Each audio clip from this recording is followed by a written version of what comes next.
আমি মনে করি যে এই মামলা টিকবে না, টিকা উচিত না। আমি তো মনে করি হাটুয়ার সিং এর কোনো সময় বাংলাদেশে কোনো উপকার আসে। দেখেন, আমি যেটা মনে করি, যখন প্রচুর এটা তো একটা আইনি ব্যাপার, যেটা নাকি আমরা দেখতে পাচ্ছি।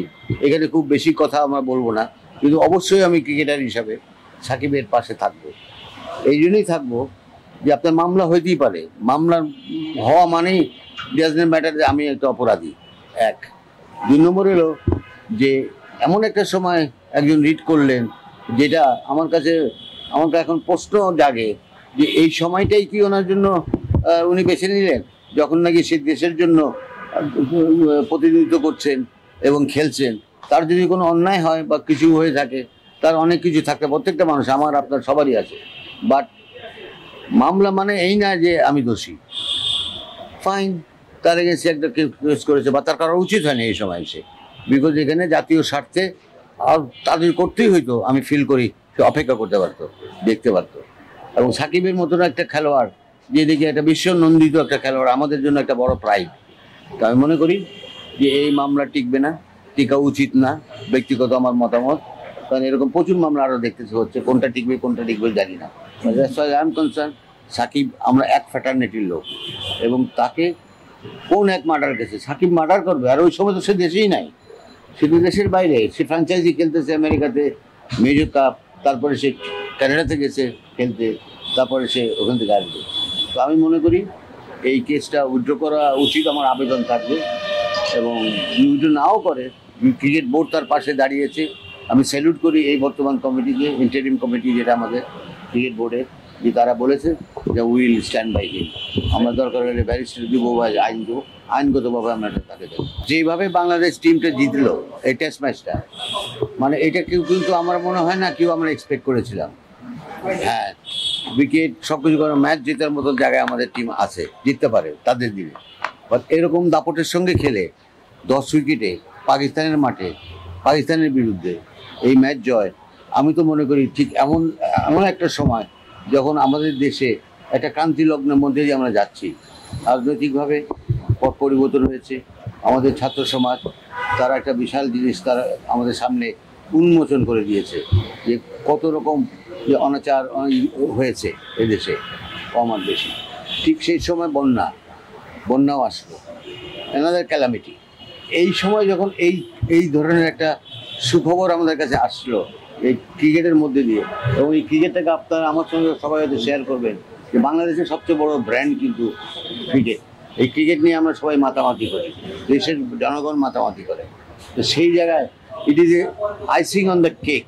আমি মনে করি এটা একটা বিশাল কেকের উপরে একটা আইসিং হয়েছে। আমি আপনাদেরকে বলি, there has to be a reform. Cricket বোর্ডে রিফর্ম আনতেই হবে আপনাকে।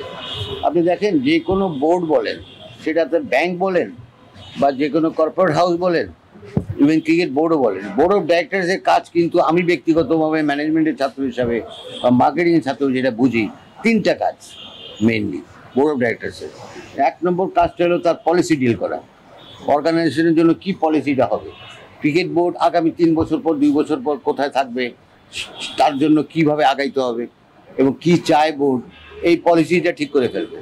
That is the job of A board of directors. Second হলো বাজেট অ্যাপ্রুভ করা। তারা যখন পলিসি দিয়ে দিল প্রত্যেকটা ডিপার্টমেন্টে, আমাদের তো ডিপার্টমেন্ট, এখানে কাজ করবে ডিপার্টমেন্টের ছেলেমেয়েরা যারা আছে ক্রিকেট বোর্ডে, এবং স্বাধীনভাবে কাজ করবে। সেইখানে একটা বাজেট চাপে তাদের কাছে, যে আমি যদি আজকে ক্রিকেট অপারেশনসে আসি বা আমি যদি ক্রিকেট বিষয়তে থাকি, গেম ডেভেলপমেন্টে থাকি, তো আমি জানি আমার পলিসি অনুযায়ী আমি সারা বছরে আমি কয়টা ম্যাচ করবো, ডোমেস্টিক্যালি ইন্টারন্যাশনাল, আমার ক্যালেন্ডারটা কী আছে, ওইটা দেখে নিয়ে আমি একটা I will put up budget. এই বাজেটটা বোর্ডের কাছে যাবে।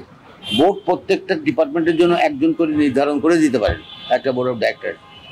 গেল 2 নম্বর, সেই বাজেটটা তারা দেখবে, দেখে ঠিক আছে কিনা, কাটা ছেঁড়া যাই করার পরে তারপর তারা বাজেট পাস করবে। বাজেট পাস হয়ে গেল। থার্ড কাজ যেটা বোর্ডের হওয়া উচিত, সমস্ত বোর্ড অফ ডাইরেক্টরদের, সেটা ব্যাংক হোক বা যে কোনো অর্গানাইজেশন, এটা আমি মনে করি ওভারসি করা তাদের কাজ। ওভারসি করবে, কারণ আমি পলিসি দিয়ে দিয়েছি, আমি বাজেট অ্যাপ্রুভ করে দিয়েছি, এখন তোমাদের কাজটা ঠিক মতো হচ্ছে কি না সেই জিনিসটাকে ওভারসি করা, দেখা উপর থেকে। এবং তাদেরকে ডিপার্টমেন্টে যারা ম্যানেজার আছে, অ্যাসিস্ট্যান্ট ম্যানেজার আছে, যারা যারা প্রফেশনালি কাজ করতেছে তাদেরকে স্বাধীনভাবে কাজ করার সুযোগটা তৈরি করতে হবে। তা না হলে আপনি তাদেরকে কাজ পাবেন না করে দিন। there is no motivation, there is no compensation, একটা কথাই আছে। আপনি যদি ইনসেন্টিভ না থাকে, ইনসেন্টিভ একটা আপেক্ষিক শব্দ, সেটা খালি টাকা দিয়ে না, ইনসেন্টিভ আমাকে স্বাধীনতা দিয়ে। তো কাজ করার স্বাধীনতা যখন আমি তাদেরকে দিয়ে দিব, তারা যে কোনো কমিটিতে যারা আছে তারা দেখবেন সুন্দরভাবে সাহসের সঙ্গে এবং নির্বিঘ্নে তারা কাজটা করতে পারবে।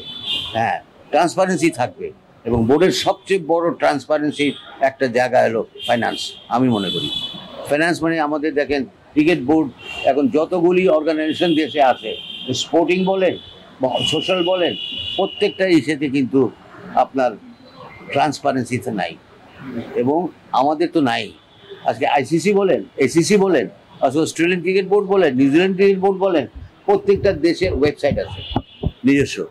সেই ওয়েবসাইটে তারা প্লেয়ার টিম সিলেকশন এলে আমরা দিই, সব কিছু দিই। তো আমরা কেন ভাই, আমাদের সারা বছরের যে অর্থনৈতিক কর্মকাণ্ড যেটা হয়েছে, যে সারা বছরের আয় কত ছিল, কত ব্যয় ছিল, আমরা সেটা কেন আপলোড করব না? সেটা করে দেওয়া উচিত। জনগণের রাইট আছে, আপনাদের অধিকার আছে যে জানার। তখন আর আপনার এসে বারবার আপনি এসে সবাইকে জিজ্ঞেস করবেন না ওইটা কী হয়েছে, ওইটা কি হইল, একদম পানির মতো স্বচ্ছ থাকে। এই জিনিসটা করতে হবে। আম্পায়ার ডিপার্টমেন্ট, অন্য ডিপার্টমেন্ট নিয়ে অনেক কথা আছে, অনেক রকম সমস্যা এখানে হচ্ছে। সিসিডিএম নিয়েও অনেক কথা আসতেছে। এবং দেখেন কনস্টিটিউশনের অ্যামেন্ডমেন্ট ইজ এ মাস্ট, এইখানে করতে হবে। আপনাদেরকে একটা উদাহরণ দিই। আপনি আমাকে বলেন তো, আপনি, আমি, আমার সামনে যারা আছেন, আমরা তো দেশের নাগরিক, আমরা ভোটার, আপনি ভোটার, আমাদের এনআইডি আছে। আমি যদি ভোটারে, তাহলে আমি তো যে কোনো নির্বাচনে আমি নির্বাচন করতে পারবো। কিন্তু এখানে একটা মজার ব্যাপার কি জানেন, যে ক্রিকেট বোর্ডে যে 5 জন ক্যাপ্টেনদেরকে রাখা হয়েছে কনস্টিটিউশন অনুযায়ী, তার মধ্যে আমিও একজন আছি। তারা কি, আমরা বোর্ডের কাউন্সিলর থাকবো, আমরা ভোট দিতে পারবো, কিন্তু আমরা নির্বাচন করতে পারবো না। এটা তো আমার ফান্ডামেন্টাল রাইটকে খর্ব করা হয়েছে, আমার fundamental right. If I M A voter, আমি যদি ভোটার হয়ে গেলে আমি কেন নির্বাচন করতে হবে? এই জিনিসগুলোকে ঠিক করতে হবে। তারপরে আরও অনেক জিনিস আছে যেগুলি এই কনস্টিটিউশনে আমার মনে হয় এটা একটা কমিটি করে, একটা সুন্দর একটা কমিটি করে কনস্টিটিউশনটাকে আবার রিভাইজ করা। কারণ এটা করতেই হবে, এই রিফর্মগুলি আমাদের আস্তে আস্তে, একদিন হবে না, বাট স্টার্ট করতে হবে। এবং সবচেয়ে বড় কথা হলো বোর্ডটাকে সুন্দরভাবে চালাবে বোর্ড ডাইরেক্টরসরা না, তারা ওভারসি করবে, তারা উপর থেকে তারা সাজেশন দিবে, সব করবেন প্রেসিডেন্টের নেতৃত্বে। আমি খুব খুশি, আনন্দিত যে এত বছর পরে আমরা একজন ক্রিকেট প্লেয়ারকে পেয়েছি যে কিনা ক্রিকেট বোর্ডের দায়িত্বটা নিয়েছে। তো কাজেই সেই জায়গায় এই ফ্রিডম দিতেই হবে। আমি প্রথমে এক কথা তো বলবো, প্রথমে একদম আমাদের আম্পায়ার ডিপার্টমেন্ট, এইখানে আম্পায়ারিংয়ে যেভাবে তারা অ্যাপয়েন্টমেন্ট করেছে, যেভাবে আম্পায়ারিং আমরা দেখতে পাচ্ছি, দেখেন ক্রিকেটে প্রথম সবচেয়ে মেইন স্টেক হোল্ডার, এটা আপনাদের জানতে হবে, যে কোনো দেশের ক্রিকেটের মেইন স্টেক হোল্ডার হলো প্লেয়ার্স, তারপরে মেইন স্টেক হোল্ডার হলো ম্যাচ অফিসিয়ালস, সেটা আম্পায়ার, ম্যাচ রেফারি, তারা এরাই এলো ক্রিকেটটাকে রান করবে ঠিক মতো এবং স্বচ্ছতার সাথে। কিন্তু আমরা কি সেটা পাই? আপনি দেখবেন যে লিটল লেভেলে খেলা হচ্ছে, আপনারাই লেখালেখি করেছেন, আমাদের ভিতরে রক্তক্ষরণ হয়েছে। আমি কথা বলেছি অনেকবার যে এটা ঠিক হচ্ছে না। আমার কথা আমি আমার বিবেকের কাছে ক্লিয়ার ছিলাম যে না, এটা হইতে হবে। তো সেই জিনিসগুলো ঠিক করতে হবে। অর্থাৎ এইখানে আপনার স্বচ্ছতা আনতে হবে।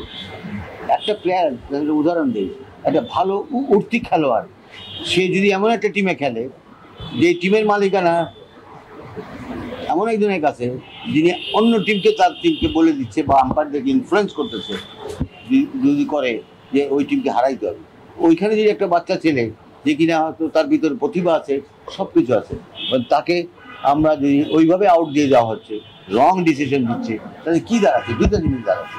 একটা হলো ওই ছেলেটা একটা ভবিষ্যৎ নষ্ট হয়ে গেল, আর যে নাকি উইকেটগুলো পাচ্ছে, যার মাঝপথে সে আউট হচ্ছে, বা একটা ছেলে দেখা গেলো বছর শেষে লিগ শেষে সে 30 উইকেট 34 উইকেট পেয়ে গেছে, ইটস এ ফলস ইমপ্রেশন তার ভিতরে তৈরি হচ্ছে।